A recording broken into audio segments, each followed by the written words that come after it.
அப்படியே தேவன் தம்மை நோக்கி இரவும் பகலும் கூப்பிடுகிறவர்கள் ஆகிய தம்மால் தெரிந்து கொள்ளப்பட்டவர்களின் விஷயத்தில் நீடிய பொறுமையுள்ளவராயிருந்து அவர்களுக்கு நியாயம் செய்யாமல் இருப்பாரோ. தெரிந்து கொள்ளப்பட்டவர்களாய் நம்ம ஜெபம் பண்ணிகிட்டே இருக்கிறோம். நம்ம காரியத்தில் ஆண்டவர் ரொம்ப பொறுமையுள்ளவராயிருந்து கட்டாயம் கர்த்தர் என்ன செய்வார்னா நியாயம் செய்வார். அல்லேலூயா. அந்த நியாயத்தை எப்படி செய்வார்னு அடுத்த வசனத்தில் பாருங்க. சீக்கிரத்தில் அவர்களுக்கு நியாயம் செய்வார். அல்லேலூயா. இதை நம்ம விசுவாசத்தில் ஒரு பெரிய வெளிச்சத்தை என்ன செய்யுது கொண்டு வருது. அல்லேலூயா. ஆண்டவர் தான் அந்த கேள்வி ஒரு கேள்விக்குறியும் போடுதார். அவரே என்னதார் பதில் சொல்றார். அல்லேலூயா. தெரிந்து கொள்ளப்பட்டவர்களாக நம்ம நிறைய காரியத்துக்காக ஜெபம் பண்ணிகிட்டே இருக்கோம். இதுக்கு கிடைக்கணும், அதுக்கு நியாயம் கிடைக்கணும்.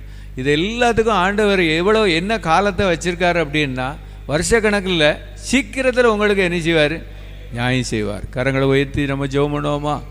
ஆண்டவரே